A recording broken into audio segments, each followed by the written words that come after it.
الحمد لله وكفى وسلام على عباده الذين اصطفى اما بعد معزز سامعین بدا خیریت سے ہوں گے جیسا کہ اب جانتے ہیں آج ہمارا سبق نمبر 39 ہے. کل انشاءاللہ ہمارا آخری سبق ہوگا. تو قرآن حدیث مسلم دعا سیرت طیبہ ہمارے اس سبق کا حصہ ہے. ارشاد باری تعالیٰ آپ کو سبیل پر نظر آ رہا ہے. یہ وہ دعا ہے جو ابراہیم علیہ السلام نے مانگی اور جو ہم ہر نماز میں پڑھتے ہیں. اس دعا کا فلسفہ ہم نے سمجھنا ہے. أعوذ بالله من الشيطان الرجيم بسم الله الرحمن الرحيم رب اجعلني مقيم الصلاة ومن ذريتي ربنا وتقبل دعاء ربنا اغفر لي ولوالدي وللمؤمنين يوم يقوم الحساب. ربی اے میرے رب اجعلنی بنا دیجیے مجھے مقیم الصلاة نماز قائم کرنے والا من ذریتی اور میری اولاد کو بھی.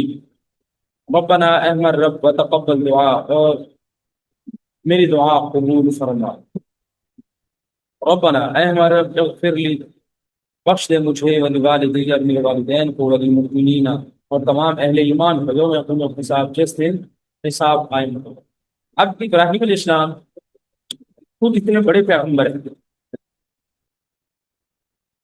خود اتنے بڑے تزکیہ نفس کرنے والے, اتنے جلیل القدر عظیم الشان نبی, لیکن اپنے آپ کو نماز کا پابند بنانے کے لیے, اپنی اولاد کو نماز کا پابند بنانے کے لیے اللہ سے دعا کر.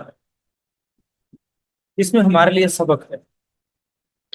خود ہم دیکھیں کتنی مرتبہ نماز میں کوتاہی ہو جاتی ہے.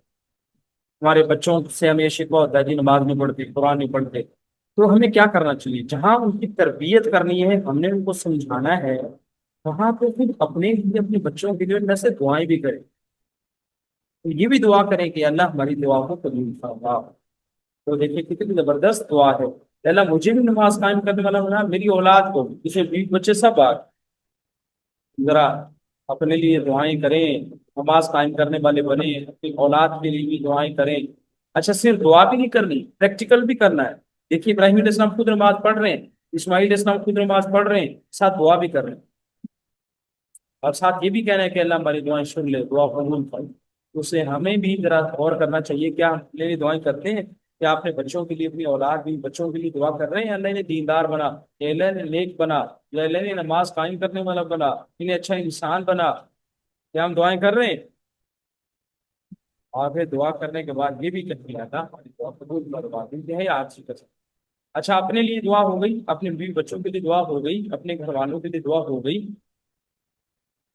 مومن کی شان صرف یہی نہیں ہے کہ وہ اپنے لیے دعا کرے یا صرف زندوں کے لیے. مومن ایک بڑے ویژن والا ہوتا ہے, لہذا وہ صرف اپنے لیے نہیں, اپنے والدین کے لیے دعا کرتا ہے اور سب اہل ایمان کے لیے دعا کرتا ہے. تو کیا کہا ابراہیم علیہ السلام؟ ربنا اے ہمارا رب اغفر لی, مجھے بھی بخش دے, ولوالدی میرے والدین کو بخش دے. تو ہم ذرا سوچیں اپنے لیے مغفرت کی دعا ہم دن میں کتنی مرتبہ کرتے ہیں.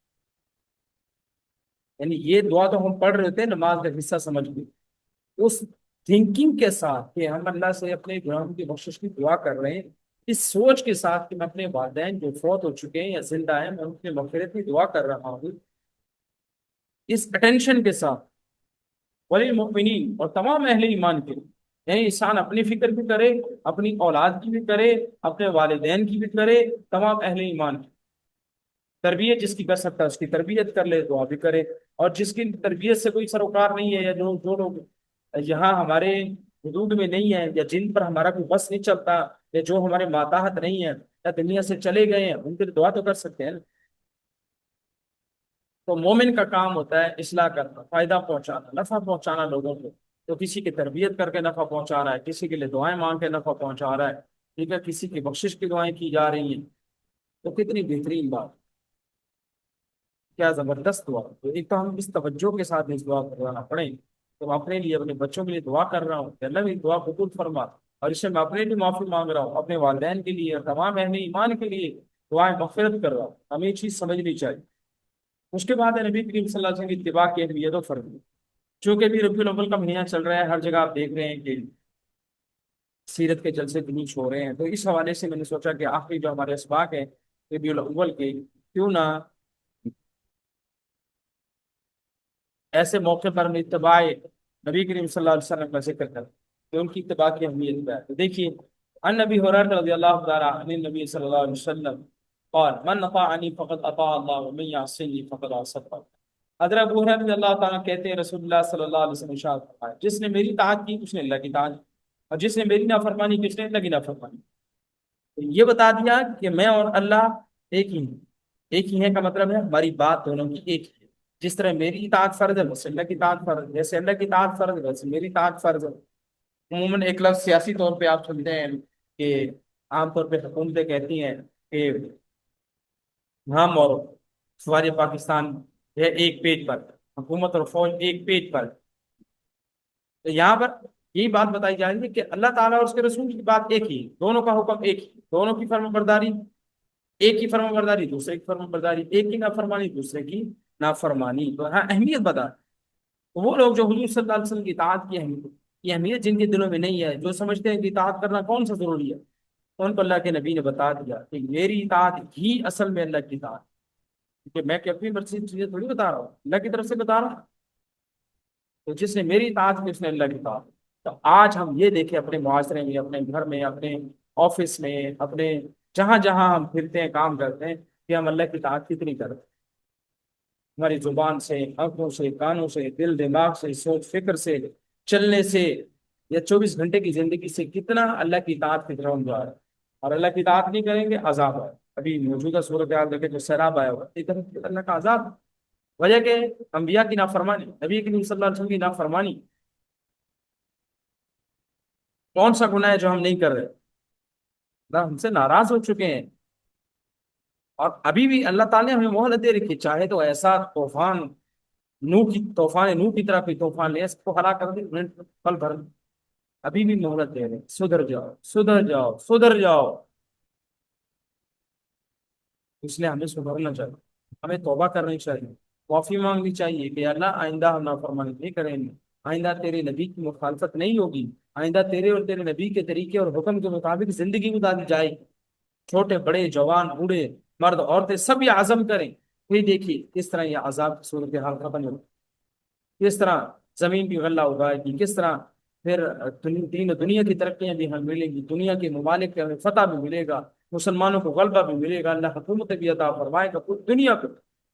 تو مسئلہ یہ ہے کہ ہم سوچتے ہیں لوگ اللہ کیسے حکومت دے سکتے، مطلب حکومت تو صرف یورپ کی ہے، حکومت تو اہل مغرب کی ہے جن کے پاس ٹیکنالوجی ہے، بس ہمیں حکومت کیسے آ سکتی؟ تو جن کے سکڑے ہوئے دماغ ہیں، چھوٹے دل، جن میں ایمان ابھی تک روشن ہی نہیں ہوا، ان کی عجیب قسم کی فرسودہ سوچ ہے۔ تو اس لیے ہمیں اپنے نبی کریم صلی اللہ علیہ وسلم کی اطاعت کرنی چاہیے۔ موٹی موٹی باتیں قرآن کریم کی حدیث سے دیکھ کے ہم ان کو عمل کرتے ہیں، نماز ہے، روزہ ہے، تلاوت ہے، سچ بولنا ہے، جھوٹ سے بچنا ہے، بے حیائی ہے، بے حیائی سے بچنا ہے۔ کون ہے ہم میں سے جو اس کی کوشش کرے؟ آج کل بے حیائی کتنی عروج پر آپ دیکھیں گے، ٹک ٹاکرز نے تو جو ہے طوفان بدتمیزی کھڑا کیا ہو، آئے دن کسی کی ویڈیو لیک ہو رہی، کسی کی آڈیو لیک ہو رہی، کسی نے کیا ڈرامہ رچایا ہوا ہے، کسی نے کیا ڈرامہ رچایا ہوا ہے، ٹھیک ہے؟ تو یہ سب یہ طوفان بدتمیزی قائم کیا ہو، یہ اللہ کی نافرمانی۔ قرآن کریم کی آیت سورۃ النور کی کہ ان الذین یحبون ان تشیع الفاحشۃ فی الذین آمنوا لهم عذاب علیم فی الدنیا والآخرہ۔ جو لوگ چاہتے ہیں کہ اہل ایمان میں بے حیائی پھیلے، ٹک ٹاک کے ذریعے پھیلائیں، یوٹیوب کے ذریعے پھیلائیں، ٹھیک ہے، اسٹوریز کے ذریعے پھیلائیں، ریلز کے ذریعے پھیلائیں، شارٹس کے ذریعے پھیلائیں، اللہ فرماتے ہیں کہ ایسے لوگوں پہ دنیا اور آخرت میں دردناک عذاب، دردناک عذاب چن چن کے تھوڑی جائے گا کہ یہ 4 بندے بے حیائی پھیلاتے ہیں ان کو یہ ہلاک ہو جائیں عذاب میں، اور باقی 2 جو صوفی آدمی ہیں بیٹھ لیں، یہ نیک آدمی ہے بچ جائیں، سب رگڑے جائیں گے۔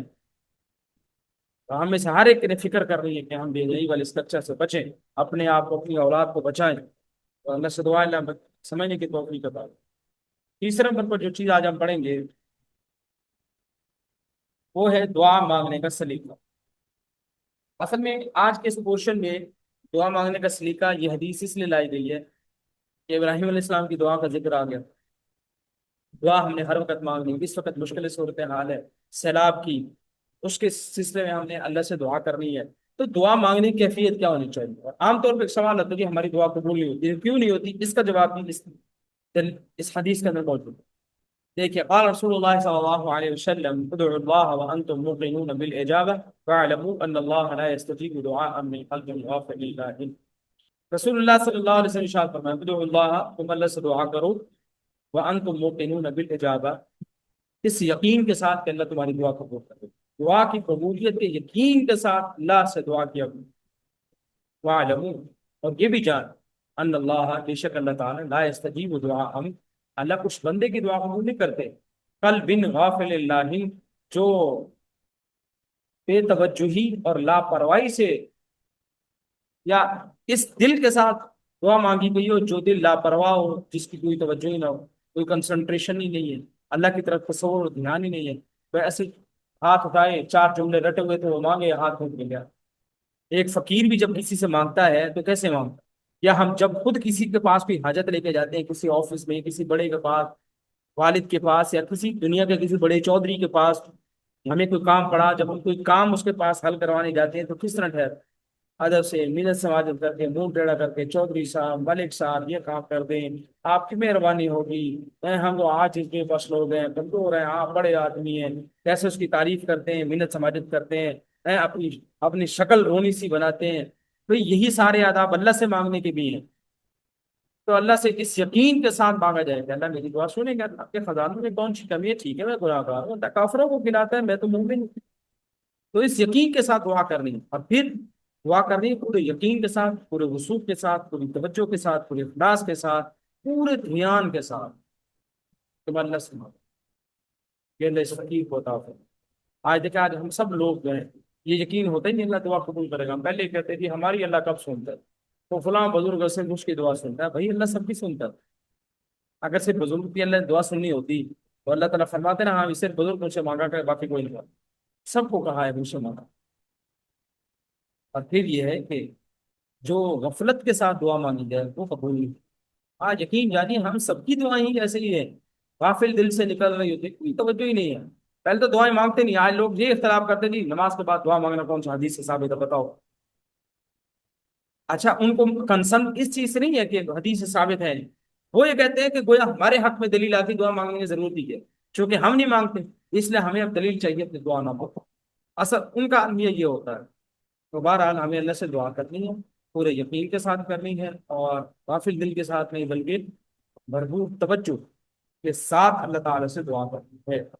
اور اس کے بعد آخری جو کوشچن ہمارا وہ ہے نبی کریم صلی اللہ علیہ وسلم کی سیرت طیبہ کا تذکرہ۔ اور سیرت کے تو بہت سے پہلو ہیں، لیکن آج سیرت طیبہ کا جو پہلو ہم ڈسکس کریں گے وہ ہیں آپ صلی اللہ علیہ وسلم کے اخلاق، آپ کے اچھے اخلاق، آپ کی اچھی عادات، آپ کا لائف سٹائل، آپ کے کھانے کا، پینے کا، گفتگو کا، آپ کے رہن سہن کا، آپ کے چلنے کا جو سٹائل ہے وہ کیا ہے، آج انشاءاللہ اس کے سلسلے میں ہم پڑھیں گے۔ تو اس حوالے سے کلاس بڑی ہوئی دلچسپ ہے۔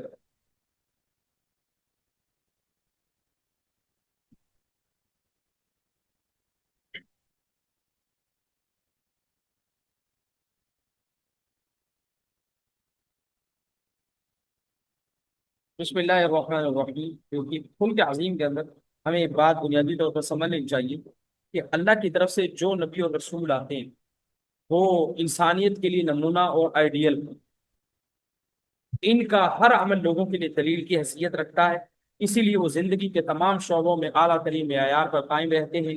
ان کی عبادتیں خشوع و خضوع کا نمونہ ہوتی ہیں، ان کے معاملات راست گوئی اور پاکیزگی پر مبنی ہوتے ہیں، ان کی معاشرت حسن سلوک اور سماج کے مختلف طبقات کے ساتھ برتاؤ کا اور حقوق کی ادائیگی کا بہترین نمونہ اور مثال ہوتی ہے۔ اسی طرح وہ اخلاق کے بھی اعلیٰ ترین سطح پر فائز ہوتے ہیں۔ یہ بات اس لیے بھی ضروری ہے کہ نبی کا بنیادی فریضہ دعوت و تبلیغ ہے، اور دعوت کے مؤثر ہونے کے لیے ضروری ہے کہ مدعو پر اس کے اخلاق و سلوک کے بہترین نقوش ثبت ہو۔ یعنی بندہ جب کسی کو دعوت دیتا ہے تو اس کی دعوت میں جان تب پیدا ہوتی ہے جب اس کو لگتا ہے کہ یہ سامنے والا بندہ جو داعی ہے، جو دعوت دے رہا ہے، یہ ہر اعتبار سے کامل و اکمل ہے، اور اس کے جو اخلاق ہیں اور اس کی جو عادات ہیں اور اس کی جو صفات ہیں وہ لائق تقلید ہے۔ تو اس لیے اس کی باتوں کا اثر، یعنی باعمل آدمی کی باتوں کا اثر کسی بھی انسان پر بہت زیادہ ہوتا ہے، کیونکہ محبت اور خوش اخلاقی سخت سے سخت دل کو بھی پگھلانے کی طاقت رکھتی ہے۔ قرآن مجید میں مختلف انبیاء کرام اور ان کی اقوام کے واقعات ذکر کیے گئے ہیں۔ ان واقعات میں قوموں کی انبیاء کے ساتھ بدسلوکی اور بدزبانی اور اس کے مقابلے میں انبیاء کی طرف سے انتہائی درجہ تحمل و بردباری اور خوش گفتاری کا ذکر ملتا ہے۔ جناب رسول صلی اللہ علیہ وسلم کی زندگی کا اگر ہم مطالعہ کریں تو صاف طور پر ہمیں معلوم ہو جاتا ہے کہ آپ صلی اللہ علیہ وسلم بلند اخلاق کی اعلیٰ ترین سطح پر فائز تھے۔ اسی لیے قرآن مجید میں آپ صلی اللہ علیہ وسلم کے بارے میں کہا گیا سورۃ القلم میں انک لعلی خلق عظیم، کہ آپ اخلاق کے بلند ترین درجے پر پائے۔ دیکھیے اکثر اخلاقی کمزوری کی بنیاد یہ ہوتی ہے انسان کے قول و فعل میں تضاد ہوتا ہے۔ وہ گفتگو تو بہت اونچی کرتا ہے، بڑی بڑی باتیں کرتا ہے، لیکن اس کی آپ پریکٹیکل لائف دیکھیں تو بالکل بیکار ہوتی ہے۔ تو آپ صلی اللہ علیہ وسلم کی زندگی میں قول و فعل کا تضاد نہیں تھا۔ آپ صلی اللہ علیہ وسلم لوگوں کو جس بات کی دعوت دیتے اس پر خود عمل بھی کرتے۔ اسی لیے حضرت عائشہ صدیقہ رضی اللہ تعالی عنہا نے ایک شخص کے سوال کے جواب میں فرمایا کہ اخلاق محمدی کا خلاصہ یہ ہے کہ آپ سراپا قرآن، چلتا پھرتا قرآن ہے۔ آپ صلی قرآن میں جس بات کا حکم ہے ہمارے نبی کر رہے۔ تو یوں تو آپ صلی اللہ علیہ وسلم کی زندگی کے بہت سے روشن پہلو ہیں، لیکن ان کا سب سے وسیع چیپٹر اخلاق کا ہی ہے کہ آپ صلی اللہ علیہ وسلم کا سب سے عمدہ اور سب سے وسیع جو باب ہے آپ کے سیرت طیبہ کا، وہ اخلاق محمدی صلی اللہ علیہ وسلم ہے۔ دیکھیے آپ صلی اللہ علیہ وسلم کے مزاج کا نمایاں پہلو تواضع انکساری، آپ مقام نبوت پر فائز ہیں اور پورا جزیرۃ العرب آپ کے قدموں میں ہے، لیکن تواضع اور سادگی کا حال یہ ہے کہ گھر پر خود جھاڑو دے لیتے ہیں، بازار سے سودا خود لے آتے ہیں، جوتی پھٹ جاتی ہے خود سی لیتے ہیں، کھانے کے لیے بیٹھتے ہیں تو پھر نہایت عاجزی کے ساتھ، نہایت سادگی کے ساتھ بیٹھتے ہیں اور فرماتے ہیں کہ میں تو اس طرح کھاتا ہوں جس طرح ایک غلام کو کھانا چاہیے، کہ انا آکل کما یاکل العبد، کہ جس طرح غلام کھاتا ہے یوں سمجھ لیجیے کہ چھوٹے قسم کا آدمی جو اپنے آپ کو کمتر سمجھتا ہے وہ کھانا کھاتا ہے بالکل سادہ سے طریقے سے، ویسے ہی میں بھی سادہ سے طریقے سے ہی کھانا کھاتا ہوں۔ اور اسی طرح لوگ تعظیم کے لیے کھڑے ہوتے تو منع فرما دیتے۔ اگر کسی باندی کو بھی آپ سے کوئی کام ہوتا اور وہ سرے راہ کسی ضرورت کے لیے آپ کو روک لیتی تو آپ اٹھ کے اس کی بھی بات سنیں۔ اپنے دوستوں کے ساتھ اس طرح بیٹھتے کہ آپ نے کوئی الگ سے بیٹھنے کے لیے نشست نہیں تھی، آپ کو کوئی ایسا لباس نہیں تھا کہ پتہ چلے کہ حضور صلی اللہ علیہ وسلم بالکل سادہ سے طریقہ سب بیٹھے ہیں، چٹائی پہ آپ بیٹھے، وہی سادہ سے کپڑے باقیوں کے وہی آپ صلی اللہ علیہ وسلم کے آئیے کہ صاف ستھرے ہوتے تھے، پاک صاف ہوتے تھے، اور آپ اپنے لیے تعظیم کے کوئی جائز الفاظ بھی زیادہ پسند نہیں فرماتے تھے، لمبے چوڑے الفاظ۔ اور آج کل ہمارے یہاں دیکھیے ابھی میلاد ہو رہا ہے نا، ہر جگہ رکشوں پہ تصویریں لگی ہوئی ہیں، 2500 قسم کے القابات ہیں، فلاں فلاں فلاں فلاں فلاں، صرف القاب ہے، اور اپنی ناکارہ شخصیت کو ان القاب کے پیچھے چھپانے کی کوشش کی جاتی ہے۔ خود بیکار آدمی لیکن 2500 القاب ساتھ ٹھوکے ہوئے ہیں جی کہ حضرت اتنے بڑے ہیں۔ یہ ابو بکر صدیق کے ساتھ کون سے 2500 القاب لگتے ہیں نام کے ساتھ؟ نام آتا ہے ذہن میں، عظمت کا ایک دریا امڑ آتا ہے، یہ اتنی بڑی عظیم سیدنا عمر فاروق کا نام آتا ہے، نام لینے سے ہی دل میں عظمت بیٹھتی۔ تو اصل عظمت انسان کے اخلاق میں، انسان کے کردار میں، ان القاب میں کچھ نہیں رکھا۔ اللہ کے نبی کے ساتھ کون سے القابات اس وقت استعمال ہوتے؟ ٹھیک ہے، تو ایک بار بعد حاضرین نے عرض کیا کہ اے رسول اللہ صلی اللہ علیہ وسلم، آپ ہمارے سردار ہیں۔ فرمایا آپ نے لوگوں نے کہا کہ آپ تو ہمارے آقا ہیں، آپ نے فرمایا نہیں، آقا تو صرف خدا کے ساتھ۔ ایک بار لوگوں نے عرض کیا کہ آپ ہمیں سب سے افضل و برتر ہیں، آپ نے بھی آپ نے اس تعبیر کو پسند نہیں فرمایا۔ اور تواضع کا یہ حال تھا کہ فتح مکہ کے موقع پہ جب 10,000 مسلح جانثار صحابہ کرام آپ کے ارد گرد تھے، ان کی ساری کی وجہ سے آپ کا سر مبارک اس قدر جھکا ہوا تھا کہ بار بار اونٹنی کے کوہان سے ٹکرا جاتا۔ کوہان کہتے ہیں کہ گردن جو ہوتی ہے نا اونٹنی کی، اس جہاں گردن ختم ہوتی ہے اس ختم ہونے کی جگہ پہ اوپر کچھ حصہ ابھرا ہوا ہوتا۔ ٹھیک ہے، آج کل کے بچے یا نوجوان شاید نہ جانتے ہو، یا پیر ریڑھی اگر دیکھی ہے، اونٹ ریڑھی دیکھی ہے، تو جہاں پہ وہ لکڑی رکھی ہوتی ہے اس گردن کے اوپر، اس سے پیچھے جگہ پہ تھوڑی سی بری جگہ آتی ہے، اس کو کہتے ہیں کوہان۔ اس طرح تواضع کا یہ حال تھا کہ آپ تعظیم میں مبالغے کو پسند نہیں فرما۔ بعض صحابہ کرام کسی علاقے میں گئے، دیکھا کہ وہاں کے لوگ اپنے سردار کو سجدہ کرتے ہیں، انہوں نے آپ صلی اللہ علیہ وسلم سے بھی سجدے کی اجازت چاہیے، آپ نے فرمایا نہیں۔ آپ نے فرمایا کہ اگر کوئی دنیا میں کسی کو سجدے کی اجازت ہوتی تو میں بیوی کو کہتا کہ وہ اپنے خامند کو سجدہ کرے، لیکن اس کی بھی اجازت۔ ایک صاحب دوران گفتگو بول پڑے کہ جو خدا چاہے اور آپ چاہیں، آپ نے فرمایا نہیں، صرف خدا چاہے۔ ٹھیک ہے، اس طرح ایک انصاری کی شادی میں کچھ لڑکیاں دف کے ساتھ نغمے گا رہی تھیں، انہوں نے ایک مصرع پڑھا جس میں یہ لفظ بھی تھا کہ وفینا نبی یعلم ما فی غد، کہ ہمارے درمیان ایک پیغمبر ہیں جنہیں اس بات کا بھی پتہ ہے کہ کل کیا ہونے والا ہے۔ آپ صلی اللہ علیہ وسلم اس مصرع کو پڑھنے سے منع فرما دیا۔